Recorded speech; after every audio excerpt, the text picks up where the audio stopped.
인천 재활용품 처리시설에서 발견된 다리가 요양병원에서 치료를 받던 80대 환자의 다리였을 가능성이 제기됐습니다.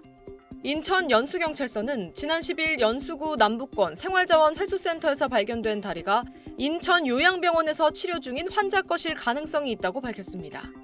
경찰은 이 환자의 DNA가 발견된 다리의 DNA와 일치하는지 확인하기 위해 국립과학수사연구원에 긴급 감정을 의뢰한 상태입니다. 결과는 이르면 오늘 오후쯤 나올 걸로 보입니다.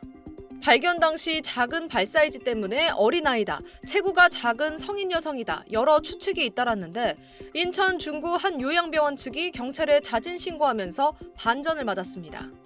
해당 병원은 치료 중이던 80대 할머니 다리에 괴사가 발생하자 다리를 절단하고 의료용 폐기물로 버렸는데 청소 직원이 마네킹으로 착각해 재활용 쓰레기로 분리해버렸다고 말한 걸로 전해졌습니다.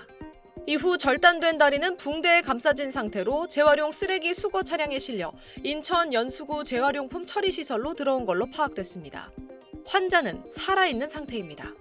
경찰은 해당 환자와 발견된 다리의 유전자가 일치할 경우 병원을 상대로 폐기물관리법 위반 혐의로 수사할 방침입니다. 앞서 지난 10일 오후 2시 30분쯤 인천시 연수구 송도동 남북권 광역생활자원회수센터에서 재활용품 선별 작업 중이던 직원이 잘린 사람 다리를 발견해 경찰이 수사에 착수했습니다. 발견된 신체 부위는 무릎 아래부터 발 뒤꿈치까지 길이 약 41cm로 피가 묻은 붕대에 감긴 상태였습니다. 경찰은 처음에 신체 치수를 토대로 피해자가 어린 학생일 가능성을 염두에 두고 인천 지역 초중고교와 특수학교의 장기 결석자 및 미인정 결석자 현황을 조사하기도 했습니다. 하지만 이후 성장판이 닫혀 있다는 국과수 감정 결과를 토대로 키 161에서 165cm 성인의 다리인 걸로 보고 수사를 벌여왔습니다. SBS 김민정입니다. 인천의 한 재활용 센터에서 시신 일부로 추정되는 물체가 발견된 사건과 관련해 수사가 난항을 겪고 있습니다. 경찰은 35톤에 달하는 재활용품을 유입 경로를 따라 전수조사에 나섰지만 아직 뚜렷한 단서는 발견되지 않고 있습니다.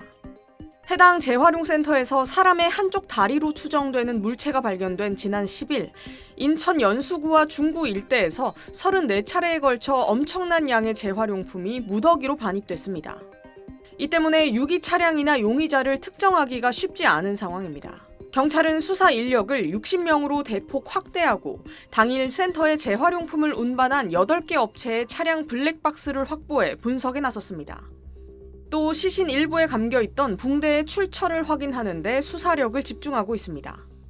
앞서 지난 10일 오후 2시 반쯤 인천 연수구 송도동의 한 생활자원회수센터에서 무릎 아래부터 발 뒤꿈치까지의 신체 부위가 피가 묻은 붕대에 감긴 채 선별대 위에서 발견됐습니다.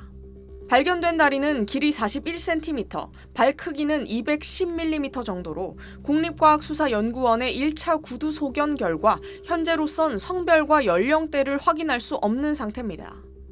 경찰은 신체 치수로 볼 때 피해자가 어린 학생이나 여성일 가능성이 크다고 보고 인천 지역의 장기 결석자 명단과 실종자 DNA 등을 대조하고 있지만 아직 이렇다 할 단서는 나오지 않았습니다. 경찰 수사가 돌파구를 찾지 못하고 있는 가운데 온라인을 중심으로는 특정 마트에서 근무하는 여성이 서울의 한 빌라에서 아이를 살해해 유기했다는 취지의 글이 확산하며 혼란이 가중되고 있습니다. 가해자의 신상에 더해 피해 아동의 이름까지 구체적으로 언급한 글이 빠르게 퍼진 겁니다. 하지만 아직 피해자의 성별과 연령조차 특정되지 않은 만큼 경찰은 관련 내용을 포함해 앞으로 2주에서 3주 뒤쯤 나올 국과수의 최종 정밀검사 결과를 토대로 피해자의 신원 확인에 주력한다는 방침입니다. SBS 이현영입니다. 인천 재활용품 공공처리시설에서 발견된 신체 일부가 의료용 폐기물일 가능성이 높다는 판단이 나왔습니다. 인천 연수경찰서는 발견된 사람의 왼쪽 다리가 의료용 폐기물일 가능성이 높은 것으로 보고 수사를 진행 중이라고 밝혔습니다. 앞서 지난 10일 인천의 한 생활자원회수센터에서 재활용품 선별 작업 중 붕대에 감긴 사람의 왼쪽 다리 일부가 발견됐습니다. 경찰이 공개한 신체 치수는 발 크기 210mm, 길이는 무릎 바로 밑부분부터 발 뒤꿈치까지 41cm였습니다. 국립과학수사연구원은 발견된 다리에 성장판이 닫힌 점을 토대로 키 161에서 165cm의 성인의 신체 일부로 보고 정밀 감정과 유전자 분석을 이어가고 있었습니다. 경찰도 경인 지역의 성인 실종자 가족을 접촉해 유전자 정보를 채취해 발견된 다리에서 확보한 DNA와 대조하는 작업을 진행하고 있었습니다. 경찰은 기존 64명 규모의 수사본부에 인천경찰청 광역수사대 38명을 추가 투입해 총 102명의 수사 인력으로 피해자 신원 파악과 시신 유입 경로를 추적했습니다. 다리가 발견된 당일 해당 생활자원회수센터에 재활용품을 반입한 차량 22대의 블랙박스와 재활용품 CCTV 영상 분석도 진행했지만 다리 외에 다른 부위를 발견하거나 신원을 정확히 파악하진 못하고 있는 상황이었습니다. 그러던 중 해당 다리가 의료용 폐기물일 가능성이 제기되면서 경찰은 이것이 실제로 현재 병원에서 치료 중인 환자의 신체 일부인지 확인하기 위해 국과수에 긴급 유전자 감정을 의뢰했습니다. SBS 김태원입니다.